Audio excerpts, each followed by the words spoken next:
Hello students, welcome in KVM digital classes. तो हम पिछले पार्ट में हम पढ़ रहे थे कि जो मल्टीपर्पज़ प्रोजेक्ट्स होते हैं वो टू टाइप्स के होते हैं, रन बाय स्टेट गवर्नमेंट और सेंट्रल गवर्नमेंट।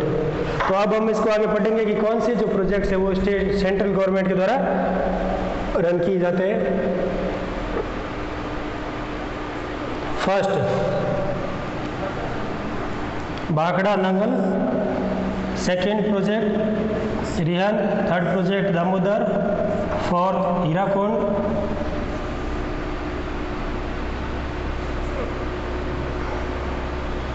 एंड कोसी,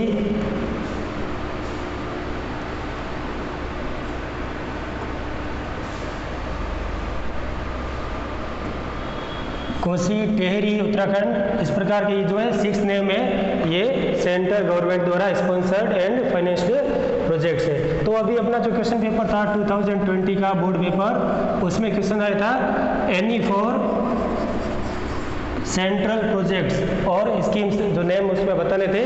तो इन 6 में से आप कोई से भी नाम, 4 जो नाम है वहाँ पर आप बता सकते हो। इसके अलावा एक 1 मार्क्स का क्वेश्चन आया था मैप में, जिसमें पूछा गया था हीराकुंड प्रोजेक्ट कहाँ पर लोकेटेड है, हीराकुंड प्रोजेक्ट कहाँ पर लोकेटेड है। तो इस प्रकार से इस चैप्टर से, जैसा कि पहले भी हमने ब्लू प्रिंट में एक्सप्लेन किया था, 3 मार्क्स के क्वेश्चन पुटअप होते हैं, 1 2 मार्क्स का और 1 मैप का।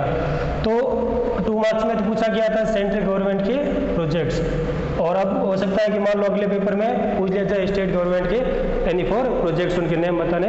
तो ये स्टेट गवर्नमेंट के प्रोजेक्ट्स है। जो फर्स्ट है चंबल प्रोजेक्ट। तो ये राजस्थान का major and most important project है जो चंबल रिवर पर बने हुए हैं। एक बात और यहाँ पर नोटिस करने लायक है कि जो भी इनमें से जो प्रोजेक्ट्स है वो किसी न किसी 85% जो नए मेन के वो इनसे रिलेटेड रिवर्स पर ही है। जैसे चंबल प्रोजेक्ट तो चंबल रिवर पर है, नागार्जुना तो ये भी रिवर के नेम पर है, जो कहाँ पर है आंध्र प्रदेश में। फिर तुंगभद्रा ये भी रिवर का नाम है और ये भी आंध्र प्रदेश एंड कर्नाटका का जॉइंट वेंचर है। फिर आता है सरदार सरोवर प्रोजेक्ट, जिसमें अभी अपने जो आयरन मैन की स्टेच्यू बनाई गई है, स्टेच्यू ऑफ यूनिटी, वो इसी सरदार सरोवर प्रोजेक्ट में बनाई गई है, जो गुजरात, एमपी और राजस्थान तीनों स्टेट का जॉइंट वेंचर है। फिर आगे अपना आता है मयूराक्षी और फरक्का, ये दोनों प्रोजेक्ट वेस्ट बंगाल गवर्नमेंट के द्वारा है। फिर आता है माही प्रोजेक्ट, जो माही रिवर पर है, वो गुजरात एंड राजस्थान गवर्नमेंट का है। फिर आता है गंडक प्रोजेक्ट, जो बिहार में गंडक रिवर पर है। और फिर आता है मच्छकुंड, ये प्रोजेक्ट आंध्र प्रदेश में और उड़ीसा का जॉइंट वेंचर है। तो इस प्रकार यहाँ हमने इस पैराग्राफ में देखा कि राजस्थान का पार्टिसिपेंट कितने प्रोजेक्ट्स में, फर्स्ट चंबल में, उसके बाद राजस्थान आता है सरदार सरोवर प्रोजेक्ट्स में दूसरा, और तीसरा इसमें माही। तो राजस्थान की हिस्सेदारी इन 3 प्रोजेक्ट्स में दिखाई देती है। अब हम आगे बढ़ेंगे अपने जो है सेंटर के द्वारा जो रन स्कीम से प्रोजेक्ट्स है, उसमें first and most important Bhakra Nangal project, Bhakra Nangal project.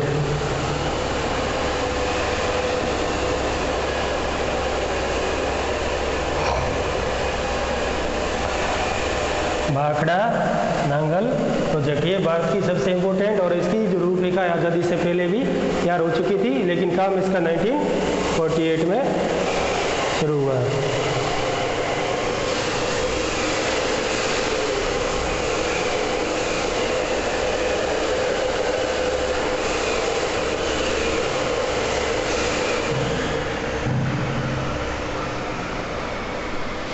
तो let's go ahead.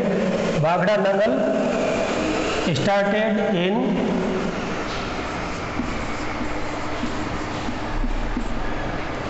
1948 and completed, इसका कार्य जो पूरा हुआ 1963 हुआ।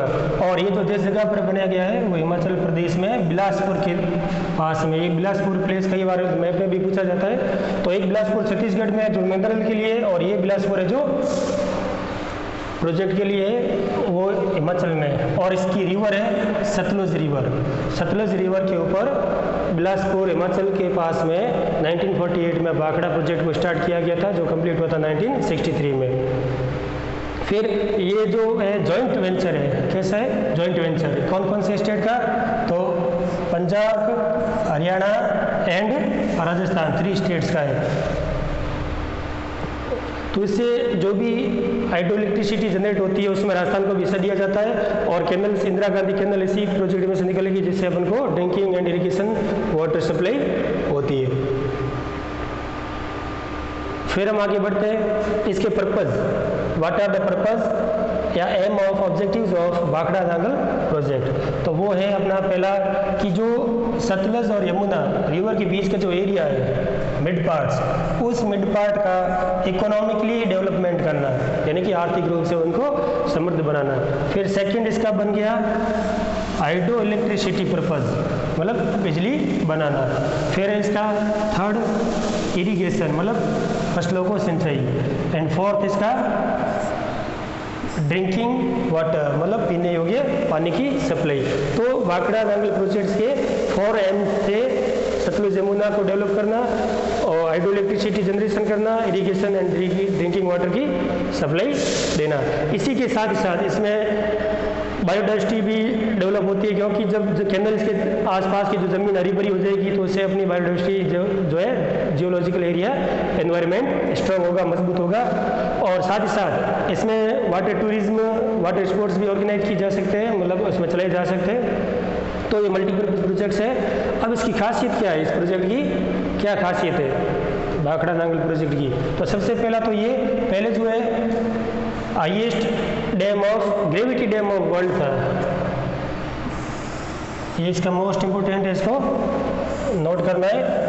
सीमेंट एंड कंक्रीट से बना हुआ ग्रेविटी डैम जो है हाईएस्ट था वर्ल्ड का, लेकिन अब जो है स्विट्जरलैंड में ग्रैंड एक्साइल जो डैम है वो बन गया है। इसकी जो हाइट है, ऊंचाई है, वो है 226 मीटर, और इसकी जो लेंथ है जो है वो 518.16 मीटर लॉन्ग, यानी कि ये लंबा तो है ये डैम 518, और ऊंचा है ये 226 मीटर और 518 लॉन्ग है। तो इस टाइप से ये डैम की स्पेसिफिकेशन होगी, खासियत होगी। क्या खासियत है?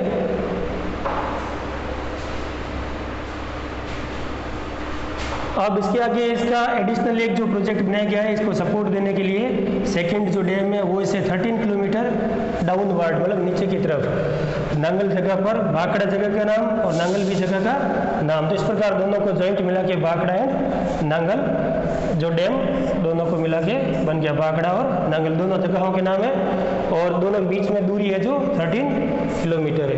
अब जो है इसे कैनल्स निकली गई है इरीगेशन के लिए, तो उसके उन कैनल्स के नाम है बिस्ट दुआब, नरवाना कैनल्स, और इसके अलावा बीच में एक और भाखड़ा और सरेंड, इस प्रकार 4 कैनल्स निकाली गई है। और इसके अलावा इसमें पावर हाउस यानी कि पावर प्लांट भी एस्टेब्लिश किए गए बिजली बनाने के लिए। वो है पहला Kotla, second Roopnagar and third Gangwal.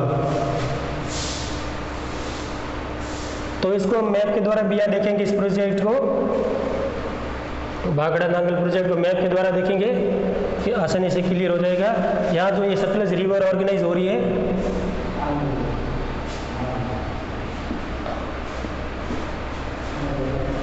ये सतलज रिवर है। इस रिवर पर या हिमाचल के पास में और पंजाब का बॉर्डर, पंजाब और हिमाचल का जहाँ बॉर्डर है उस बॉर्डर पर इस प्रोजेक्ट को बनाया गया है। इसके सपोर्टिंग जो रिवर है व्यास एंड रवि और व्यास, इन रिवर पर भी डैम बनाए गए हैं ये जो है इसके सपोर्ट के लिए। और यहाँ पर एक गोविंद सागर वाटर रिजर्वर है, ये कैचमेंट एरिया है, और इसमें जो वाटर स्टोरेज कैपेसिटी के लेवल मामले में ये वर्ल्ड का बिगेस्ट वाटर रिजर्वर है।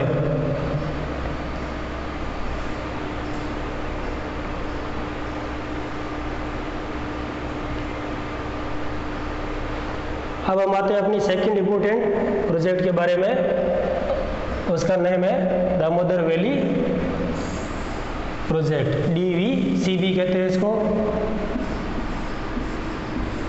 और ये जो है वेस्ट बंगाल में और झारखंड में जॉइंट वेंचर है, और 1948 में भी स्टार्ट किया गया। और किस रिवर पर स्टार्ट किया गया? दामोदर रिवर पर। तो दामोदर रिवर जो है काफ़ी डिफेम है, किस मामले में? Known as Damodar, known as the sorrow of Bengal. This river was known for route diversion. Route diversion का मतलब जो रास्ता नदी एकदम से बदल लेती है वो रूट डाइवर्सन हो गया। और एरोजन मतलब जो आसपास की सोयल है वो अपने साथ बहाकर ले जाती है। और सौरो का मतलब दुख। तो इस रिवर को बंगाल का दुख कहा जाता है। और क्यों कहा जाता है? तो इसके कारण है कि अपना रास्ता तेजी से बदल लेती है और आसपास की मिट्टी को बहाकर ले जाती है। अब आगे बढ़ेंगे। इसमें मोस्टली जो है फ्लड ऑक्योर्स होती रहती है। इस कारण से ये वेस्ट बंगाल में और झारखंड में काफ़ी मात्रा में नुकसान करती है हर साल। तो इस नुकसान से बचाने के लिए इस दामोदर वैली कॉरपोरेशन की स्थापना की गई। अब यहाँ पर एक वन और मोस्ट नोट है जो ध्यान देने लायक है, TVA, टेनेसी वैली अथॉरिटी। इसको TVCB कहा जाता है कई बार, TVC। तो इसी मॉडल को ध्यान में रखकर दामोदर वैली कॉरपोरेशन की स्थापना भारत में की गई है।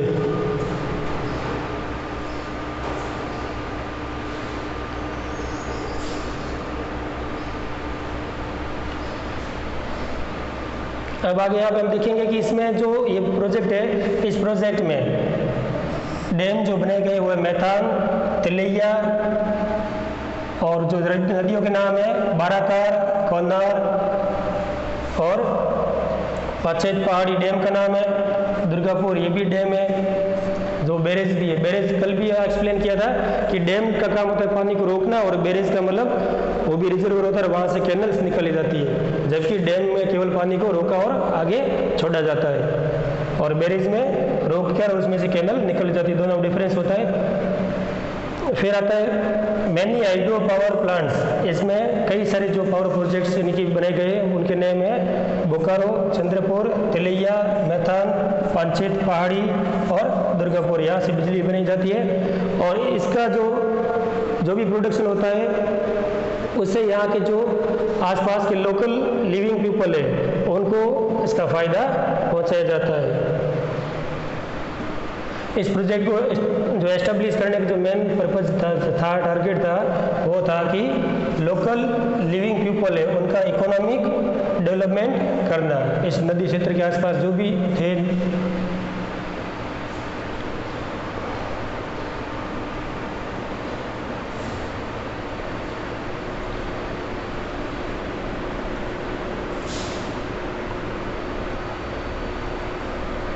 अब आता है हमारा थर्ड मेजर सेंट्रल स्कीम, उसका नाम है हीराकुड प्रोजेक्ट।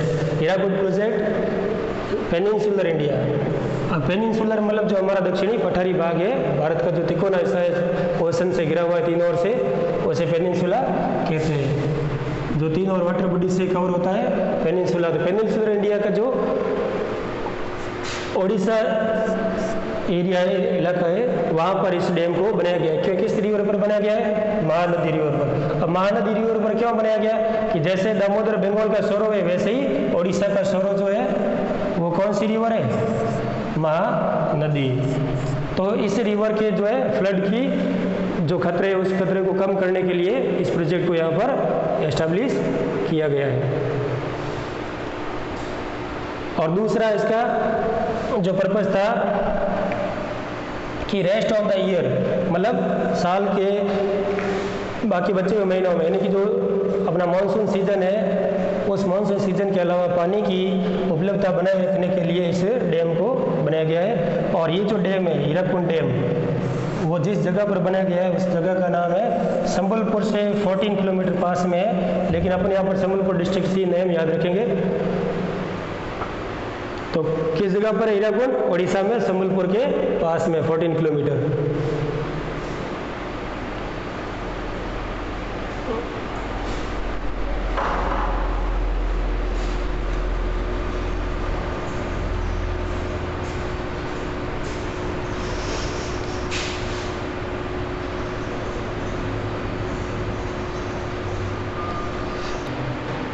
तो अब अपना जो इसमें हीराकुंड प्रोजेक्ट का जो है स्पेसिफिकेशन यानी कि इसकी क्या खासियत है, तो इसकी सबसे जो इम्पोर्टेंट बात है वो ये वर्ल्ड का लॉन्गेस्ट डैम है। जैसा कि हमने पिछले में पढ़ा था भाखड़ा नांगल पहले अपने वर्ल्ड का हाईएस्ट डैम था, लेकिन बाद में अब सेकंड प्लेस पे आ गया है। तो इसी टाइप से अपने जो इंडिया में डैम है लेकिन वर्ल्ड के लेवल पर इसकी इम्पोर्टेंस है। फिर इसकी जो लंबाई है वो है 4801 मीटर, मतलब लगभग 5 किलोमीटर के करीब इसकी लंबाई है, लेकिन इसकी हाइट जो है वो 61 मीटर ही है।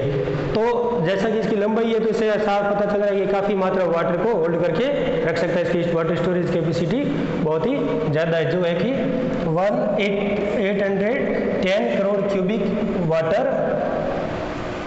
फिर इसको जो है इसके साइड में 2 सपोर्टिंग डैम और बने गए हैं। सपोर्टिंग डैम यानी कि जब इस डैम से पानी उसमें लेना हो या उसमें से इसमें लेना हो तो वो डैम के नेम है टिकड़पाड़ा एंड नेरेज। ये 2 डैम किसके सपोर्टिंग है? हीराकुंड प्रोजेक्ट के। अब इसको जो है इतना बड़ा प्रोजेक्ट है तो इसको पूरा करने के लिए 2 जो फेज बनाए गए। फर्स्ट फेज में हीराकुंड डैम को बिल्ड किया गया और सेकंड फेज में कैनल्स और सपोर्टिंग डैम्स को बनाया गया। अब इसमें कौन सी कैनल्स निकाली गई है? एक तो बोरगढ़ कैनल जो इसके राइट साइड से एंगल से निकाली गई है और दूसरी संबलपुर कैनल जो इसकी लेफ्ट साइड से निकाली गई। जैसे ये डैम है तो इसके राइट और लेफ्ट साइड से 2 कैनल निकाली गई है। फिर इसके पास में 4 power plants, how many 4 power plants built up किए गए जो हाइड्रो इलेक्ट्रिसिटी जनरेशन के काम आते हैं। तो इस प्रकार से हमारी इम्पोर्टेंट सेंट्रल स्पॉन्सर्ड प्रोजेक्ट्स थे। अब हम आगे बढ़ेंगे राजस्थान के मेजर प्रोजेक्ट्स। तो राजस्थान के मेजर प्रोजेक्ट्स में अपना जो पहला प्लेस आता है वो आता है चंबल रिवर वैली प्रोजेक्ट्स।